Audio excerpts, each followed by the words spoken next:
To explain it to us. Here's the story. The Grizzlies traded Desmond Bane to the Magic.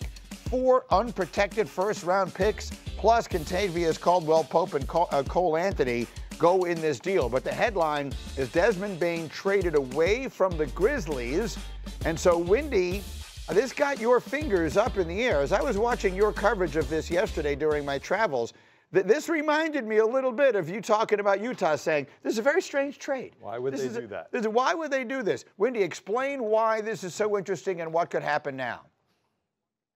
Yeah, so it's trading one of their core players, a young guy under long-term contract, essentially for draft picks. Now, Kentavious Caldwell-Pope has been a key player, role player on championship teams, but he really had a poor year last year. And so what the whole league was asking immediately in the wake of the trade is, what does this mean for Jaren Jackson Jr. and Ja Morant and their immediate future? The message that the Grizzlies sent out to the whole league yesterday is that it means that we're retooling around them, that they're not looking to trade Ja Morant and Jaren Jackson Jr. However, there is some skepticism out there that this team is done making maneuvers, because the Western Conference is in an arms race right now, and without trying to put anything negative against Kentavious Caldwell-Pope, this was a downgrade in overall talent on paper. Now, they can back up, the Grizzlies can totally back up what they're doing here very simply. Both Jaren Jackson and Ja Morant can sign contract extensions this summer. This trade actually offloaded some salary to give them a little bit more that they can give Jaren Jackson Jr. and Ja Morant. Let's see what they do. I do think it is an extension for Jaren Jackson is in process, and I would go so far as to say likely. Not so sure the same is true for Ja Morant, but I wouldn't overreact at this point to thinking that they're going to do something. At least they worked hard yesterday to keep that from being the perception out there. Okay, so it's an interesting, and I'm thrilled that we have Wendy to bring that perspective. Let's live in a world where this is sort of up in the air here, which I think Wendy's not closing the door on that sort of thing. Each of you guys have interesting takes. Ja Morant, if you're Memphis, would you trade him? Well, first off, Granny, shout out to Anthony Parker in Orlando. I think they're going to be top 5 in the Eastern Conference with this move with Desmond Bane. I just have to say that. Right. If I'm Zach Kleiman, I know openly he said that he wasn't going to trade Ja Morant. I would just be open to it. I would consider it. I would see what fruits the market could bear on a guy. If I got 5 first-round picks for Desmond Bane, I wonder what I could potentially get for Ja Morant. And if you're a team that's stuck in the middle of the pack in the Western Conference, you have to be at this inflection point where you have to make this decision. Are you all in on Ja Morant as a leader? Do you still want to give him more time? There have been some things that have happened off the court. I often say this before. Unpredictability is not what you need when you're thinking about a franchise player. You need consistency. You need trust. The question is, does that front office have trust with Ja Morant long term? He's 25 years old. He'll turn 26 this summer, Ja Morant. There was a moment in time when he was on the verge of being the next one. We sit here talking about who's the next face of the NBA. It was him. He had the shoes. He's got the style. He's got the game.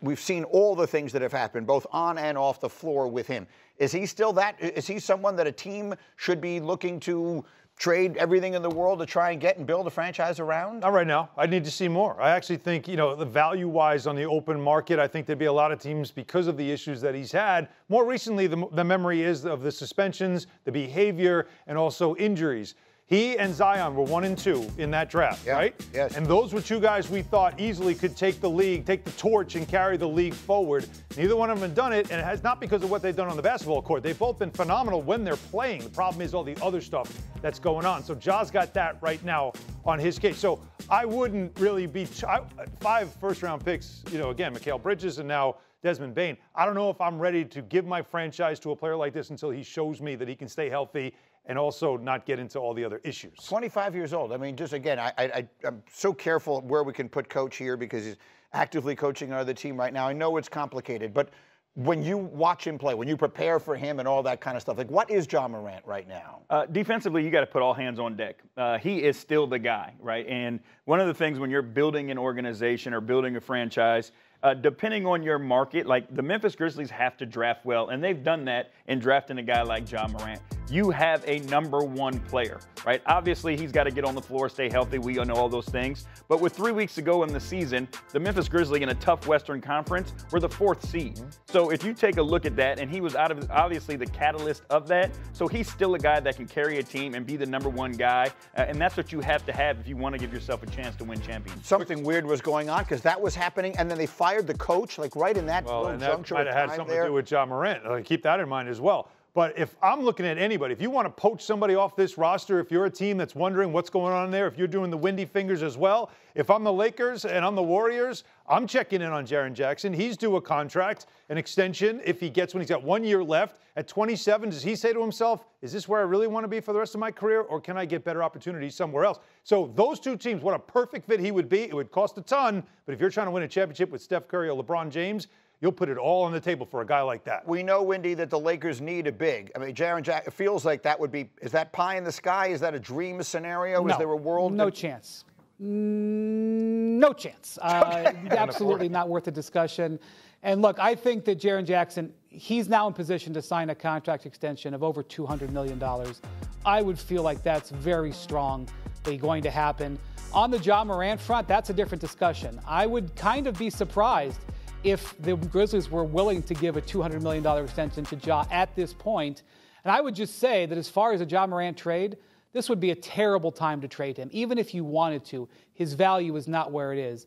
The changes that they made at coach were designed to make Ja more comfortable. So I find the Grizzlies saying that they're, going to keep these two guys very plausible. What I don't find plausible is that they're done making moves, because this move doesn't make them look like they're getting better in a very difficult Western Conference. Fair enough. All right, let's talk about the really big move, the shoe that we're all waiting to drop, and it is on the foot of Kevin Durant.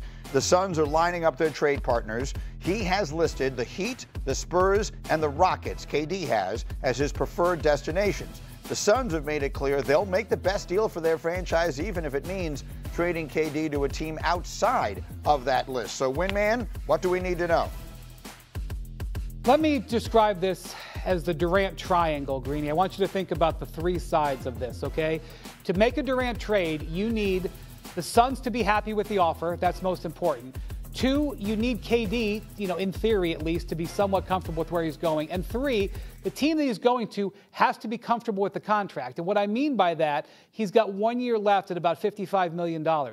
Durant may not want to sign an extension with you if you're not on the preferred list. Are you comfortable with that? Or if you are comfortable getting him, are you willing to give him a 2-year contract with over $120 million, which is what his number would be? Getting all of those things into alignment is going to be very difficult, and that is why you see a number of teams into this, and it could still go a number of different directions. What do you think? I think it's great that he gave us a list. I still go back to Minnesota, and I still go back to a potential 1-year deal. Do you do something like that with Anthony Edwards to give you your best shot of winning a championship? Because I don't know how Kevin Durant reacts